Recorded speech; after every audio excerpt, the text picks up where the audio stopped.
Hello everyone, this is Ravichandra UPSC CSE welcoming all on Samarthya Asian judiciary. देखिए, ethics के professional misconduct के कुछ cases की बात कर लेते हैं। बहुत इंपॉर्टेंट केसेज हैं, 10 या 11 केसेज हैं टोटल। उसमें से 5 की आज बात करेंगे, 5 कल बात करके इथिक्स के केसेज और ऑलमोस्ट इथिक्स आपका खत्म हो जाएगा।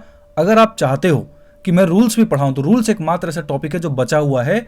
Part 6 bar council of India का जब रूल्स आप पढ़ोगे ना तो आपको आराम से समझ में आ जाएगा, बहुत ईजी है। बट अगर आपको लगता है कि नहीं इथिक्स भी रूल्स भी मैं पढ़ाऊं तो आप मेरे को कमेंट कर देना इस वीडियो के नीचे, तो मैं रूल्स के भी वीडियो बना दूंगा। अदरवाइज इस के बाद जो नेक्स्ट वीडियो आएगा केसेस के, उसके बाद इथिक्स आपकी कंप्लीट हो जाएगी। तो रूल्स एकमात्र ऐसा रह जाएगा जो मैं नहीं बताऊंगा, उसको आप अगर पढ़ना चाहते हो खुद तो आप पढ़ो। आपको बस चैनल को सब्सक्राइब करना है, वीडियो को लाइक करना है, शेयर करना है। अगर रूल्स के वीडियो चाहिए तो आपको कमेंट करना पड़ेगा, आप कमेंट करके बता दो तो मैं रूल्स के वीडियोस कल सुबह मॉर्निंग में अवेलेबल करा दूंगा। ठीक है, अब चलिए आज कुछ केसेस की बात कर लेते हैं। प्रोफेशनल मिसकंडक्ट में जो कुछ केसेस हैं उसके बारे में बात करेंगे। उसमें पहला केस है पीडी गुप्ता वर्सेस राम मूर्ति साहब का केस है, केसेज ऑन प्रोफेशनल मिसकंडक्ट। इसमें क्या बड़ा सिंपल सा चीज़ है, मैं एक बात बताता हूँ। पीडी गुप्ता एडवोकेट है, जब आप रूल्स पढ़ोगे ना उसमें चीज़ें दिख जाएंगी कि क्लाइंट के प्रति क्या होना चाहिए आपका, एक एडवोकेट की क्या रिस्पॉन्सिबिलिटी होती है, अपोनेंट के प्रति क्या होता है, उसके अलावा जज के प्रति या फिर कोर्ट के प्रति, लॉ के प्रति क्या होता है। ये सारी चीज़ें आप रूल्स में पढ़ोगे ना बार काउंसिल ऑफ इंडिया के पार्ट 6 रूल्स में, तो उसमें आपको सारी चीज़ें समझ में आ जाएंगी। उसी में पीडी गुप्ता का एक जो केस है, मान लो राममूर्ति साहब का, इसमें क्या थे, पीडी गुप्ता साहब एडवोकेट हैं। अब क्या हुआ कि एक इनकी जो क्लाइंट है, अब ये प्रोबेट और लेटर ऑफ एडमिनिस्ट्रेशन के लिए एक्चुअली कोर्ट में लड़ रही थी। इनका कोई रिलेटिव था, उनकी डेथ हो गई थी, तो उनके बाद ये कह रहे थे, मतलब पीडी गुप्ता की जो क्लाइंट है ना, वो कह रही थी कि हमें ऐसा करो कि श्री कृष्ण दास जो डेथ हो गए हैं उसके प्रोबेट या लेटर ऑफ एडमिनिस्ट्रेशन हमें दिला दो। ये उसके लिए फाइट कर रही थी। तो लेटर ऑफ प्रोबेट और क्या होता है, एडमिनिस्ट्रेशन क्या होता है, मैंने आपको बता रखा है डीपीसी में। ठीक है, कोई मर जाता है उसके बाद बिल को एग्जीक्यूट करने के लिए जो प्रोबेट या लेटर ऑफ एडमिनिस्ट्रेशन चाहिए वो होता है, तो वो लीगल हेयर कर सकता है। तो ये कह रही थी कि लीगल हेयर मैं हूं। कुछ और भी लोग थे जो लीगल हेयर के लिए क्लेम कर रहे थे। अब ये मसला पेचीदा था, फंसा हुआ था कोर्ट में। तो पीडी गुप्ता साहब, despite knowing that her council is not the real heir of property, इन्होंने क्या किया, श्री कृष्ण दास की रियल हेयर ये नहीं थे, ये बात इनको पता था, पीडी गुप्ता साहब को एडवोकेट थे। अब इन्होंने क्या किया, उनसे प्रॉपर्टी खरीद ली और उसको बेच दिया। जो प्रॉपर्टी डिस्प्यूटेड थी उनको एडवोकेट साहब ने खरीदा और बेच दिया प्रॉफिट में। तो स्टेट बार काउंसिल के पास एक कंप्लेंट हुआ, स्टेट बार काउंसिल ने इस चीज़ को रिकॉग्नाइज किया, डिसिप्लिनरी कमेटी के पास बैठा, पर वो डिसिप्लिनरी कमेटी एक साल में एक्शन नहीं ले पाई। तो फिर बार काउंसिल ऑफ इंडिया के पास से चला गया ऑटोमेटिकली। फिर बार काउंसिल ऑफ इंडिया ने इनको 1 साल के लिए डिवार कर दिया कि आप प्रैक्टिस नहीं कर सकते, क्योंकि आपको हमने क्या किया है, फाइंड आउट किया है इस तरह के एक्टिविटीज़ में इन्वॉल्व प्रोफेशनल मिसकंडक्ट माना गया इनकी एक्टिविटी को। अब ये सुप्रीम कोर्ट गया सेक्शन 38 के अंदर, तो सुप्रीम कोर्ट ने इस एक्शन को अपहेल्ड किया, उनका सेंटेंस को अपहेल्ड किया कि जो आपको बार काउंसिल ऑफ इंडिया ने 1 साल का डिवार किया वो बिल्कुल सही किया है। कुछ बातें कहते हुए कि हम एक्सपेक्ट करते हैं एडवोकेट से, जो उनकी क्लाइंट्स हैं, अब उनको जब सच्चाई पता है उसके बावजूद एक डिस्प्यूटेड टेरिटरी का, एक डिस्प्यूटेड प्रॉपर्टी का अपने पर्सनल बेनिफिट के लिए यूज करना, और ये जानते हुए कि इससे उनको बेनिफिट होगा और ये प्रोफेशनल मिसकंडक्ट है, डिस्पाइट दैट पर्सन अगर ऐसा कुछ करता है तो वो बिल्कुल जुडिशियरी के कॉन्सेप्ट के खिलाफ है। जस्टिस जो हम लोग चाहते हैं, जो एक बार काउंसिल का एक्सपेक्टेशंस होता है, जो कोड ऑफ इथिक्स है, कोड ऑफ कंडक्ट है, वो बिल्कुल उसके बियॉन्ड है, खराब है। और ये पीडी गुप्ता साहब ने इसमें किया, तो प्रोफेशनल मिसकंडक्ट का उनको क्या माना गया, इसमें आरोप उनके ऊपर लगा और फिर वो सिद्ध भी हो गया, तो उनको 1 साल के लिए डिवार कर दिया गया। सुप्रीम कोर्ट ने भी इस चीज़ को कहा। इस केस से क्या सीखे आप बताओ? क्वेश्चन नहीं उठता प्रोफेशनल मिसकंडक्ट के केसेस में, सीखे क्या आप? ऐसा काम मत करना केसेस अगर आए तो।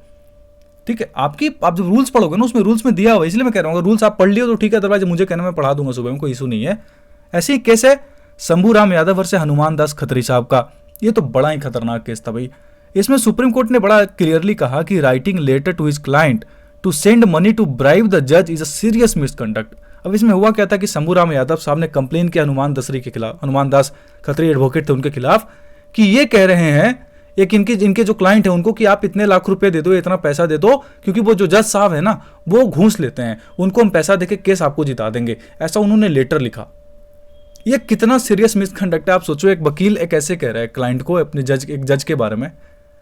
अब ये इन्होंने कंप्लेन कर दी, शंभू राम यादव 3rd पर्सन, इन्होंने कंप्लेन कर दी कि सर देखो ऐसा ऐसा बात है, डिसिप्लिनरी कमेटी ऑफ राजस्थान को स्टेट बार काउंसिल में, फिर वहाँ डिसिप्लिनरी कमेटी बनी, तो उनको जो है वो इस चीज़ को ध्यान में रखते हुए अब इनसे रिप्लाई मांगा गया था ना, तो इन्होंने रिप्लाई क्या कहा, that the services of the presiding जज has been terminated on the account of illegal gratification and he followed the norms of professional ethics and brought this facts to the knowledge of the client to protect his interest, thus I have not committed any misconduct. अब ये कैसे अपने आप को counter कर रहे थे, अपने स्टेटमेंट को, अपने एक्शन को, कि सर मैंने तो बचाया है अपनी क्लाइंट को, ये बोल के कि देखो वो जो जज साहब है ना वो पैसा लेते हैं और उनको उनकी सर्विसेज टर्मिनेट कर दी गई है, देखो आप प्रूफ भी हो रहा है कि वो घूस लेते थे, इसलिए मैंने क्या किया, अपने क्लाइंट को बोला कि घूस दे दो, या फिर उनको तो मैंने रोका है, उनको तो मैंने घूस देने से रोका एक्चुअली में कि वो क्लाइंट वो लेते हैं। अब इसका आप इंटरप्रिटेशन करो कि मैंने उनसे मांगा नहीं, मैं तो उनको कह रहा हूँ कि आप मत दो। तो कोर्ट ने कहा, मतलब स्टेट बार काउंसिल का जो डिसिप्लिनरी कमेटी था, कि ये जो बेकार की बातें आप कर रहे हो, तो इनको 2 साल के लिए क्या हुआ, डिबार कर दिया गया। अब ये बार काउंसिल ऑफ इंडिया में गए, एडवोकेट एक्ट में मैंने पढ़ा रखा है कि कैसे कैसे होता है सारा procedure. Bar council of India ने इनको परमानेंटली ब्लॉक वो कर दिया, डिबार कर, इनकी मतलब इनको एडवोकेट रोल से ही हटा दिया कि इतना बड़ा आपने मिसकंडक्ट किया कि आपको तो एडवोकेट रहने लायक ही नहीं हो आप। फिर बार काउंसिल ऑफ इंडिया से ये चले गए सुप्रीम कोर्ट में। सुप्रीम कोर्ट ने वहाँ बोला कि देखो ये तो बहुत जेन्युइन बात है कि आपने जो किया it's a very serious misconduct. अब इसके अलावा क्या हुआ था कि बार काउंसिल ऑफ इंडिया में इस रिव्यू कमेटी को भी ये चीज़ भेजी गई थी, रिव्यू कमेटी को उन्होंने चैलेंज किया था वापस कि सर रिव्यू कमेटी इस पर बनाई जाए। तो बाद में रिव्यू कमेटी ने थोड़ा सा मॉडिफाई कर दिया था जजमेंट को, थोड़ा सा सेंटेंस को, परमानेंट वाले को। तो सुप्रीम कोर्ट ने बोला कि आप मॉडिफाई नहीं कर सकते, सेम फैक्ट सेम सर्कमस्टांसेस में बार काउंसिल ऑफ इंडिया ने कुछ दिया, उसके बाद रिव्यू कमेटी बैठी, वो मॉडिफाई नहीं कर सकती।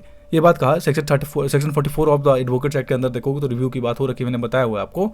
तो ठीक है, मुद्दा हमारा ये नहीं था रिव्यू का, मुद्दा क्या था कि सीरियस मिसकंडक्ट माना गया। अगर ऐसे आप लेटर लिखते हो किसी क्लाइंट को, किसी ऑनरेबल जज के बारे में, it is something that is what आप डायरेक्ट किसी क्या कर रहे हो, आप एक कोर्ट ऑफ द लॉ जो होता है ना, या फिर आप डायरेक्ट जुडिशियरी सिस्टम के खिलाफ आप सवाल खड़ा कर रहे हो। ये बहुत बड़ी बात शंभू राम यादव वर्सेस हनुमान दत्त क्षेत्र में इस केस में कहा गया था, बात आपको याद रखना है। बहुत आसान केस है, बता देता हूँ एक लाइन में।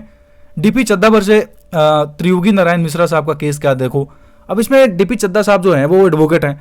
अब ये टोटल प्रोफेशनल मिसकंडक्ट का केस था, जहाँ पे ये जो वकील साहब थे ना, इन्होंने बड़ा खेल खेला।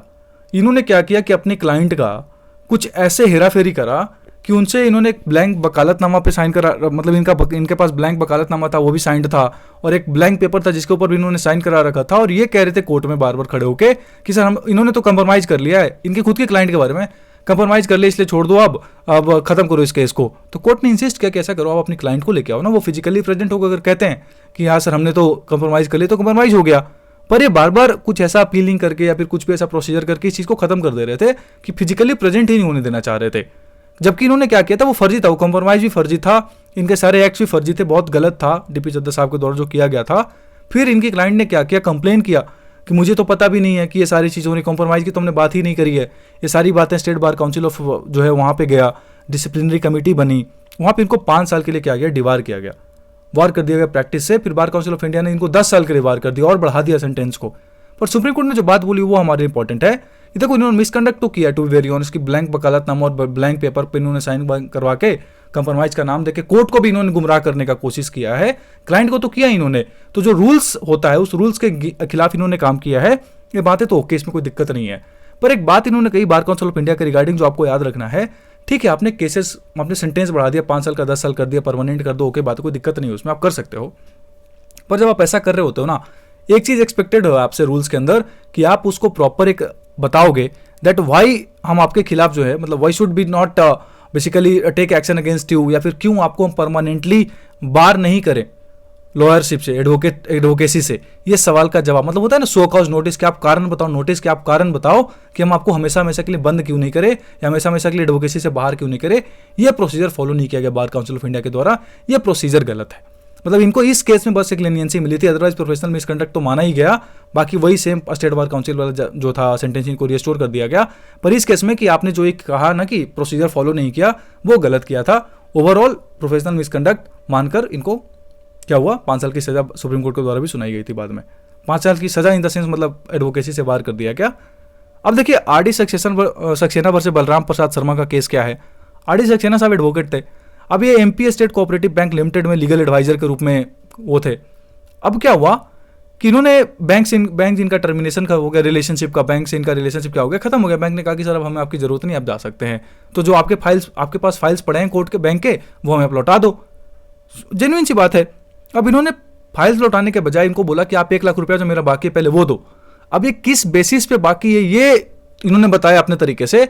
हमारे जो इंपॉर्टेंट क्वेश्चन है वो ये उठता है कि इन्होंने एक बात कही दैट राइट ऑफ लियन हमारे लिए बहुत इंपॉर्टेंट है कि सर ये तो हमारा अधिकार है ना, पूर्वाधिकार है कि हम इसको रख सकते हैं अपने पास, मतलब पोजेशन हमारा अधिकार है एडवोकेट का। अगर हमारा बिल कोई पास नहीं कर रहा, हमारा फी कोई नहीं दे रहा, तो क्वेश्चन क्या उठता है कि that right of lien is something that is written in rules bar council of India की नहीं, ये क्वेश्चन हमारे लिए इंपॉर्टेंट है।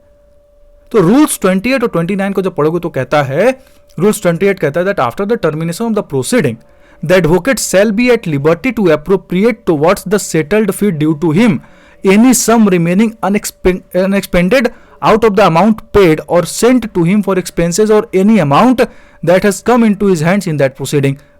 Rule 28 कहता है, Rule 29 कहता है that where the fee has been left unsettled, the advocate shall be entitled to deduct out of any monies of the client remaining in his hands at the termination of the proceedings for which he had been engaged, the fee payable under the rules of the court in force for the time being or then settled and the balance if any shall be refunded to the client. मतलब आपके पास अधिकार है कि जो पैसा आपका है वो अगर आप नहीं मिलता है तो अगर किसी भी में आपके पास है तब उतना काट के लौटा दो बाकी सारी चीजें. But there is nowhere in the rules of the bar council of India there where it is written that you have the right of possession of the basically files. कहीं पे ये नहीं लिखा हुआ है that right of lien is something that is available to the advocates. हाँ, आपके पास पावर है कि आप अपना फी सेटल करिए, but that is not the way कि आप उसका फाइल ही रख लेते हो अपने पास. तो कोई अगर आपसे कहता है कि क्या एडवोकेट आपके पास आपका फाइल रख सकता है, एडवोकेट आपका केसेस खत्म होने के बाद, तो नहीं रख सकता. अगर फी नहीं दे रहे हो तो there is a procedure, there is a mechanism. आप उसका एक तरीका है, कोर्ट के प्रोसीजर से जाइए. But this is not the way कि राइट ऑफ लियन के अंदर आपने पोजीशन कर रखा है और दे ही नहीं रहे. आप कह रहे हो कि जब तक पैसा नहीं दोगे तब तक नहीं देंगे. So an advocate has right to deduct the amount payable to him but no lien is provided as per the rules of the bar council of India. Supreme court नहीं बोला. There is no right of lien available to the advocate. You can actually go for certain rules और जो आपका procedure court में कि जहाँ पे आपका कोई पैसा नहीं दे रहा क्लाइंट, तो आप उसका अपना प्रोसीजर की तरह जाइए, आप उसको क्लेम करिए, आप उस पर केसेस वगैरह करिए, that's okay fine, but you can not claim that position. तो प्रोफेशनल मिसकंडक्ट इसको माना जाता है. ये बात इंपॉर्टेंट है. आगे क्या कहा गया वो देखिए, that considered misconduct under section 35 of the advocates act. अगर आपको याद हो मैंने बताया मिसकंडक्ट का कोई डेफिनेशन नहीं दिया हुआ एडवोकेट एक्ट में, तो यही सेक्शन 35 के अंदर मिसकंडक्ट इसको माना गया. सेक्शन 35 मिसकंडक्ट की बात हुई है तो इसको माना गया. लेकिन as providing lien would result in extreme problem for all the people. Supreme court ने कहा कि अगर हम आपको राइट ऑफ लियन दे देंगे ना, पोजेशन दे देंगे, तो मतलब सोचो कितनी बड़ी बात हो जाएगी. फिर तो आप कभी भी किसी भी तरीके का कोई कागज बना के कहोगे इतना पैसा बाकी, आपने पैसा ही नहीं दिया है तो राइट ऑफ पोजेशन हमारे पास है, तो ये देश की उस जनता के साथ बहुत बड़ा प्रॉब्लम हो जाएगा, विश्वासघात हो जाएगा. जो फिड्यूशियरी रिलेशनशिप होता है ना एडवोकेट क्लाइंट में, वो इंपैक्ट हो जाएगा. कोर्ट ने ये बातें कही that it would be a betrayal with the client and would impact advocate client fiduciary relationship. So the client has right to change the advocate. अब हमारे पास अधिकार है हमें एडवोकेट चेंज करने का और आप फाइल ही नहीं दे रहे हो तो कैसे काम चलेगा. Yes, you can ask your फी, जो आपका जेन्युइन फी आप वो ले सकते हो, या आपके पास कोई पैसा अगर आपने एडवांस में ले रखा है उसके बाद भी एडवोकेट चेंज होता है तो आपको उतना पैसा काट के आप रिटर्न कर दो जो आपने उसकी केस नहीं लड़ी. But you can not have that right of लियन और द पोजेशन. तो सुप्रीम कोर्ट ने इस केस में बस उनको रिप्रिमांड करा था, डाटा वाटा था, बोला था कि अगली बार से अगर कोई ऐसा करता है तो उस पर बार काउंसिल ऑफ इंडिया अपने अकॉर्डिंगली केसेस मतलब अपने अकॉर्डिंगली क्या कर सकता है, एक्शन ले सकता है. ठीक है, तो राइट ऑफ लियन वाला क्वेश्चन अगर आता है तो आपको किसका केस लिखना है, RD. Saxena versus state bar council of, या फिर जो बलदेव शर्मा है उसके बारे में आपको बताना पड़ेगा. बेसिकली एमपी स्टेट काउंसिल वाला जो केस है ये बलराम प्रसाद शर्मा वाला. ठीक है, चलिए एक आगे देख लेते हैं क्या है. लास्ट केस देखो आज का, C Ravichandran Iyer versus justice A M Bhattacharya. ये भी अच्छा केस है सुप्रीम कोर्ट का 1995 का.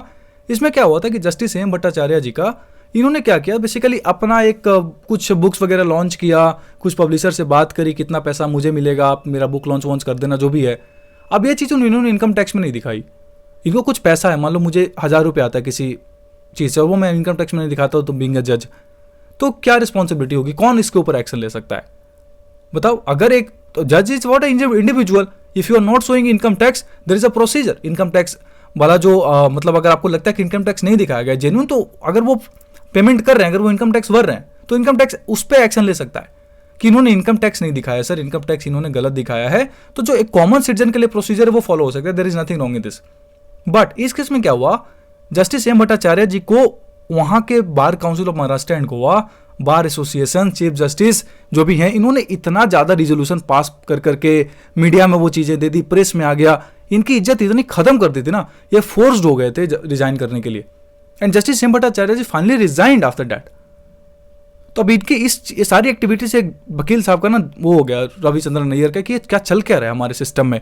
तो इन्होंने एक्चुअली सुप्रीम कोर्ट में रिट पिटीशन फाइल किया अंडर आर्टिकल 32 दैट ये सर ये क्या चल रहा है, सबको हटाओ, ये जो भी chief justice of Bombay high court है, ये बार काउंसिल है, सब तो लायक ही नहीं है जज बनने के, ये तो किसी एंगल से लायक ही नहीं है कुछ होने के, एडवोकेट होने का कुछ भी, क्योंकि इन्होंने एक जज को फोर्स कर दिया। तो इनके खिलाफ एक्शन लेना चाहिए। बाद में इन्होंने ये भी बोला कि आप एक्शन लो, बाद में प्रेसिडेंट ऑफ इंडिया को बोलो कि वो इनको बाहर ना करें, इनको वापस रीइंस्टेट किया जाए, या सारी चीजें, मतलब इस तरह का रिट पिटीशन फाइल किया गया। फाइनली वो डिस्पोज हो गया था कि आप इस तरह का रिट पिटीशन फाइल नहीं कर सकते, आप हमें डायरेक्ट नहीं कर सकते, ठीक है। बट सुप्रीम कोर्ट ने जो बातें बोली वो इंपॉर्टेंट है कि वो इंडिपेंडेंस ऑफ जुडिशरी पे सवाल खड़ा हुआ। सुप्रीम कोर्ट ने बोला कि बार काउंसिल ऑफ इंडिया और द स्टेट बार काउंसिल्स को जो बनाया गया वो इसलिए नहीं बनाया गया कि जजेस के कंडक्ट को आप क्या करो, डिस्कस करो। आपका बनाया, आपका काम अलग है, आपका रूल्स अलग है, आपका सिस्टम अलग है। You can not question criticise the जज और their judgment. Basically on what ground you are questioning this, ठीक है। उन्होंने income tax, there is other person who can go for that. अब इसमें कहा गया था कि सीबीआई की जांच कराओ रिट पिटीशन में, ये सारा मामला, तो कोर्ट ने बोला ये सब हम नहीं करा सकते ना। There is no other body except the parliament और the president of India who can take action against the what जजेज। आप उनको क्या करो, इंपीच करो। इंपीचमेंट के बाद प्रेसिडेंट ऑफ इंडिया उनको बाहर कर सकते हैं, उनको रिमूव कर सकते हैं। There is a proper procedure under articles of the supreme court and the high court. There is no way written कि आप उसमें bar council of India resolution pass करके कह रहा हटा दो सर, तो सुप्रीम कोर्ट भी बाउंड नहीं है ना। अब बाद में स्टेट बार काउंसिल का जो ये क्या नाम है, चीफ जस्टिस जो बॉम्बे हाई कोर्ट का, उन्होंने भी सही तरीके से एक्शन नहीं लिया। तो ओवरऑल जो इंडिपेंडेंस ऑफ जुडिशरी की बात है ना, जो आपको मैंने कई बार बताया, इंडिपेंडेंस ऑफ जुडिशरी में सोसाइटी का रोल, डेमोक्रेटिक वैल्यूज, ये सारी चीजें आ जाती हैं। इसी के मद्देनजर सुप्रीम कोर्ट ने इस केस में रिट तो खारिज कर दी थी, पर हेम भट्टाचार्य जी को वापस रिइंस्टेट नहीं किया गया कि उन्होंने खुद ने रिजाइन किया था। पर अगली बार से ऐसा रोक दिया गया कि आप आगे से बार काउंसिल्स कभी भी इस तरह का रिजोल्यूशन पास नहीं कर सकते। There is a proper mechanism जिसके उनके खिलाफ इंक्वायरी हो सकती है, डिसिप्लिनरी कमेटी बैठेगी, चीफ जस्टिस ऑफ इंडिया बैठाएंगे एक जज के खिलाफ, मीटिंग होगी, उनके बाद इंपीचमेंट प्रोसीजर होगा उसके बाद। ये बातें इसमें कही गई थी, ठीक है। कुछ केसेस बच गए हैं, कुछ केसेस की बात कल करेंगे। रूल्स अगर आप चाहते हो तो बता देना, वीडियोस में बना दूंगा। Thanks for watching, keep loving me, thanks a lot.